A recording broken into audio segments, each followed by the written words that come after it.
Salut, c'est Nicolo et bienvenue dans ce tout premier épisode de Très bien habillé, la vidéo hebdo pour être bien sapé. Alors pourquoi ces vidéos de conseils s'appellent Très bien habillé? Parce que ce nom reflète en toute simplicité ce que je veux faire avec vous ici. On ne parle pas d'être stylé, on ne parle pas d'avoir un look unique, pour ça on a déjà Gimmick, on a Panache, on a plein d'autres contenus sur Bungle. Non, on parle juste d'être bien habillé. On parle de connaître sa morpho, bien comprendre les couleurs, les registres des pièces, reconnaître la qualité, ne pas se planter dans les assemblages. Bref, on parle d'acquérir les bases. Mais attention, on parle de bases solides. Mon prof de jiu-jitsu brésilien disait toujours: la ceinture noire, c'est quand on a toutes les bases. Donc voilà le but du format. On n'est pas là pour inventer des tactiques de troisième dan, on est là pour vous aider à avancer jusqu'à la ceinture noire. Voilà donc comment je vais relever le défi. En 5 minutes chaque semaine, j'essaie de vous donner les réponses les plus claires, carrées et exhaustives sur un sujet très précis, bien délimité. Mon but, c'est qu'au fil des mois, l'ensemble de ces vidéos mises bout à bout commence à former un véritable guide. Sur ce fin de l'intro, le sujet du jour, c'est comment porter des sneakers avec un costume. Et ben on le fait pas. Voilà ce que disent les puristes du style sartorial. Et c'est vrai que moi-même je trouve ça souvent très mal fait. Mais le costume évolue, il est de moins en moins porté au boulot et dans la vie en général, alors si faire ça avec des sneakers peut vous aider à accéder à ce grand classique masculin, autant le faire bien. Mais avec quel costume? Il vous faut un costume casual. Alors, costume casual, ça veut pas dire grand chose de nos jours où porter une chemise est déjà un parti pris habillé. Mais en gros, il y a des trucs qui rendent un costume plus formel et que vous devriez éviter au maximum pour réduire le gouffre de style entre costume et sneakers. On évite les épaules très structurées, auxquelles on préfère des épaules naturelles, voire totalement déstructurées. On évite les revers en pointe, un revers à cran classique c'est bien, ni trop petit parce que c'est moche, ni trop grand parce que ça fait trop sarto classique pour votre tenue. Les boutonnages croisés, c'est à éviter aussi, ça peut être super cool mais pour porter des sneakers, allez vers du droit, du simple. Les poches à rabat au passepoilé également, là il n'y a pas de secret, il faut de la poche plaquée pour amener un minimum de décontraction.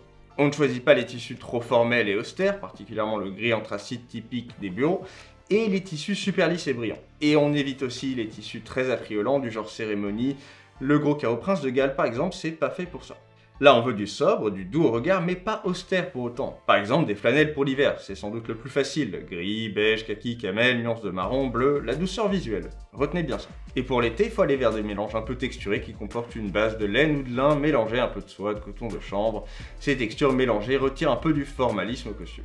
Côté motif, vous pouvez tenter une rayure en carreau avec des sneakers, mais il faut vraiment que ce soit irrégulier, fondu, que ça s'insère avec douceur dans la texture du tissu. Essayez surtout pas avec leur version classique. On peut aussi prendre un tissu navy en laine lisse pour faire hyper sobre et intemporel, pour pouvoir jouer sur le côté épuré. Mais faut vraiment pas se rater sur les détails du costume et le choix de la sneaker. Avec quel sneaker? Pour les sneakers, là aussi on veut des couleurs douces. Beige, taupe, gris, kaki, bleu. Et si vous avez du nubuck ou du suédé, c'est encore mieux parce que ça les rapproche un petit peu de l'univers du costume. Et je sais que le premier truc qui vous vient en tête, c'est le combo sneakers blanches avec costume navy. Mais évitez, ça tranche trop brutalement et avec le costume, c'est clinquant. Privilégiez un blanc cassé ou crème au blanc optique qui, lui, est trop rattaché à l'univers sportif. Sinon, un petit bordeaux sombre et nuancé sur des sneakers avec un costume bleu, ça peut être sympa. Par contre, ça va sans dire, fuyez toutes les espèces d'hybrides souliers sneakers, c'est le pire des faux amis. Et selon moi, faut éviter les marrons foncés, marron cognac sur les cuirs qui font trop chaussures en cuir habillé. C'est bizarre sur une sneaker. Et alors, surtout pas de sneakers sales ou en mauvais état, ça peut avoir son charme dans d'autres styles, mais pas là. Pour le design, il faut clairement s'orienter vers du minimaliste. Plus la sneaker est chargée en détail, plus elle rend sport et street, moins elle est compatible avec le costume. Par exemple, la B-Ball de Common Project, c'est déjà le max en termes de complexité visuelle avec les inserts et les petites perforations. Ce sera plus facile encore avec de la H-Heel et tous ces dérivés que l'on trouve chez de nombreuses marques. On privilégie les semelles assez épaisses, l'idéal étant le classique modèle Marble. Ces semelles ont des lignes très nettes et épurées, et l'épaisseur visuelle correspond à peu près au talon d'une chaussure habillée.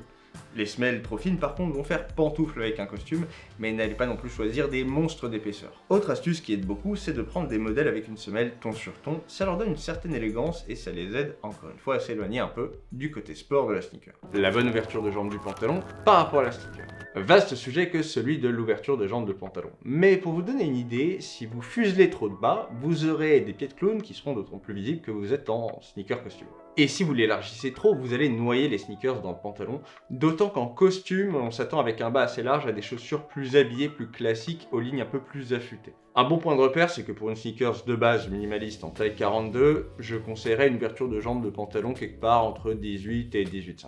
À adapter selon vos morphos, vos tailles de pieds et de pantalons évidemment. Si vous avez une morpho plus lourde ou des sneakers plus massifs, il faudra élargir le bas de pantalon et vice versa pour les morphos plus légères ou les plus petites tailles de pieds.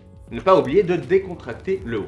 Le combo cravate-chemise avec les sneakers, c'est pas le bon équilibre. Elles ont juste l'air d'avoir remplacé les souliers habillés et d'être l'intrus.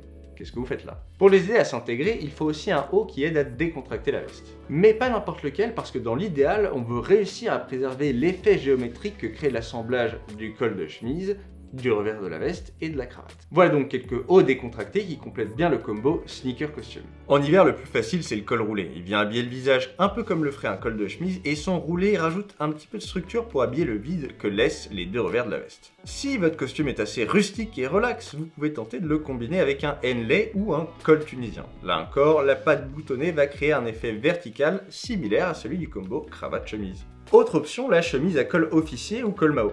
On garde le jeu de verticalité grâce à la structure du boutonnage et ça reste une chemise, donc on n'est pas en terre inconnue pour le costume.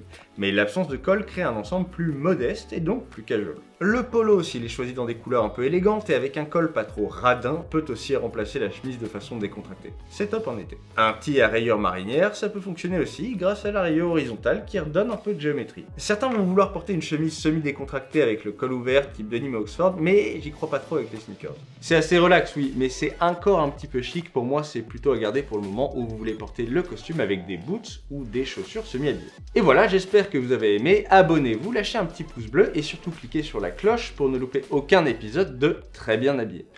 À la semaine prochaine!